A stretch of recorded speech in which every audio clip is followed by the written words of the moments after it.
Hey there, geeks and geekettes. It's been a while, but it's mass movement review time. And this time, the Unstoppable Wasp, G.I.R.L versus A.I.M.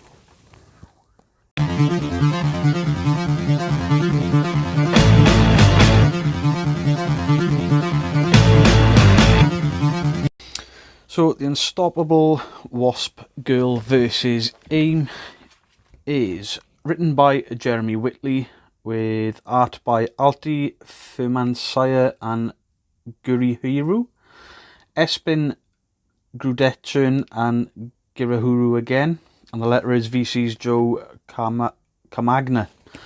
So I'll just show you that, because my pronunciation is bound to be off on these.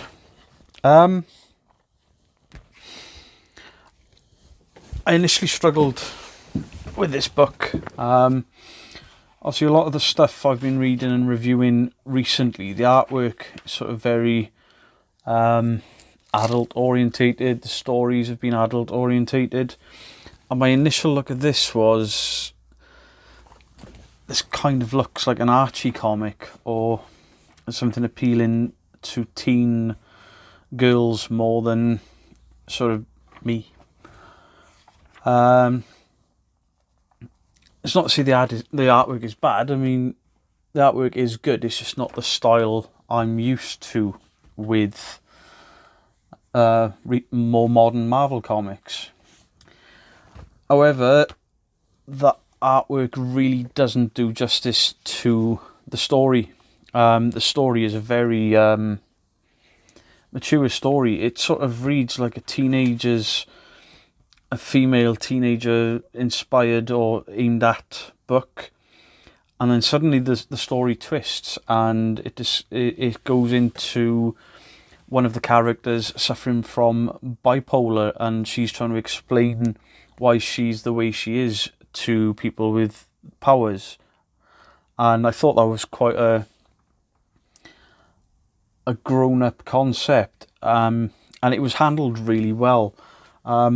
And then further from that, it then goes into a coming out story where one of the characters comes out to her mum, introduces a girlfriend, and her mum, well, needs shooting, to be fair, but it was done very well. These stories were far more sort of heartfelt than I assumed, because of the childlike, not childlike, but the art that seemed to be aimed at younger people. But the actual content, the art almost betrays it. But after a few pages and sort of getting sucked into the story, the artwork wasn't such a big deal. And that's just the first sort of part of this book, and there's another 2 parts to go. The second part then deals with Nadia Van Dyne, who is Janet Van Dyne's daughter. Basically, she doesn't have a birthday, or she's unsure when her birthday is. So she has a surprise party where random Avengers turn up. There's this really cool sort of splash panel across 2 pages, which, yeah, I mean, it does look cool, but still it's got that aimed at a younger audience vibe about it. And that story, to be honest, didn't really do a lot for me. Bucky Barnes is in the story, and sort of that causes a bit of carnage at the party. It's a fun read, but after sort of the weighty issues of the first part of the book, it doesn't really sort of flow that well, and you get sort of a showdown at the end where some villains decide to crash the party, and that's sort of good fun. And then the story actually moves into what the book is named, with the girls take on A.I.M, and there's a villain in this that I haven't seen in anything for a long time, and he was one of my favourite Iron Man villains in the Iron Man Fox Kids cartoon, and it's Whirlwind, aka David Cannon. So I'll read the back out to you.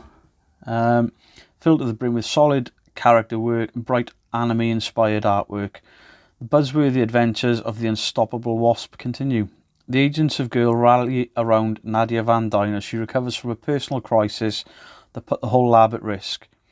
But after a fateful A.I.M attack, one of the crew is undergoing some mysterious changes.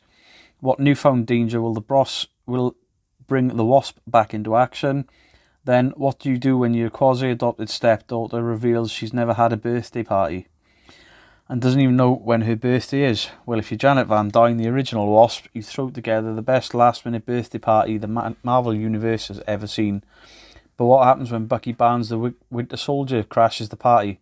Plus, the final showdown between G.I.R.L and A.I.M, and only one team of super scientists will come out on top. So the actual sort of the battle with A.I.M is it's not your standard comic book affair.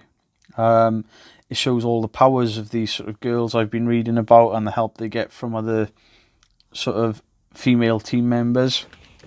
And if you're going to jump on to Unstoppable Wasp, this isn't the book to start with.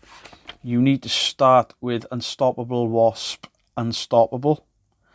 That's the first book. Then you have Unstoppable Wasp Agents of G.I.R.L and Unstoppable Wasp Fix Everything. So this is the fourth book in a series that deals with this character, who's born to Hank Pym, the original Ant-Man, and his first wife, but she's kidnapped and brought up in the Russian Red Room, which is obviously where Black Widow was trained.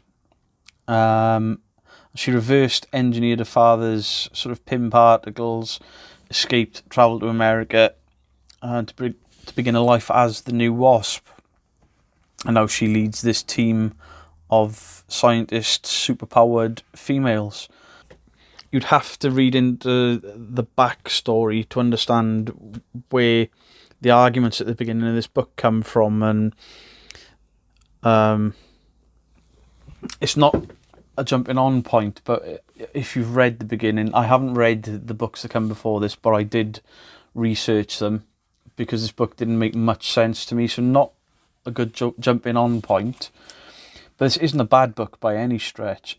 It's not really my personal taste when it comes to books. However, I think the gay coming out storyline to a parent and the mental health sort of aspects in this book were done really tastefully and really well, and it's not something I've seen in sort of one of these books before. So if you are a youngster going through trying to tell your family or you're struggling with your mental health, then maybe this in some way can help. And it doesn't all go well. It doesn't sort of put a polished shine over these things that people go through.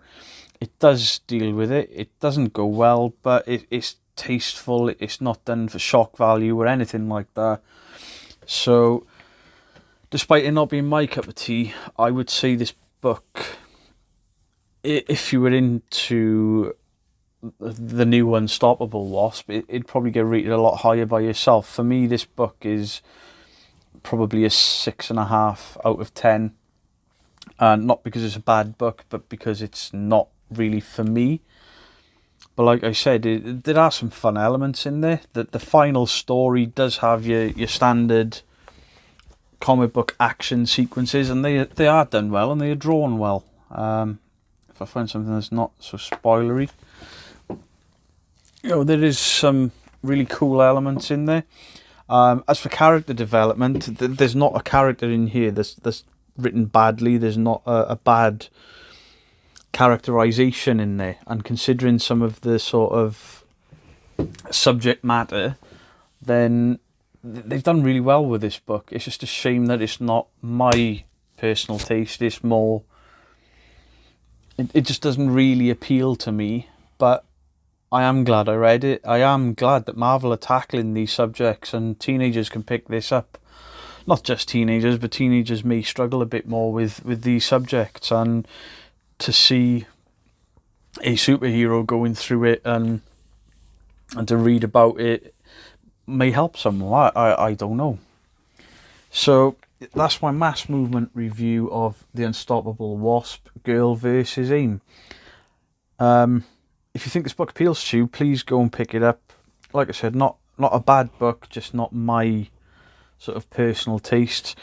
I very rarely do a bad review on anything, and I don't want you to think this is a bad review. It's just this wasn't really for me. So guys, please like, share, subscribe and all that stuff that helps the channel out. You can press the thumbs up down there somewhere. And then also I'll leave a link in the description as always for Mass Movement, who've been really patient with me. I've just changed jobs, and through doing that most of my reviews have gone out the window. I'm behind quite a bit. I've got a stack of things to review and no time to do it at the moment, but I'm slowly sort of playing catch up. So like, share, subscribe, comment, go follow Mass Movement, support those guys, and I'll see you guys soon for another review. Thanks for tuning in. Goodbye.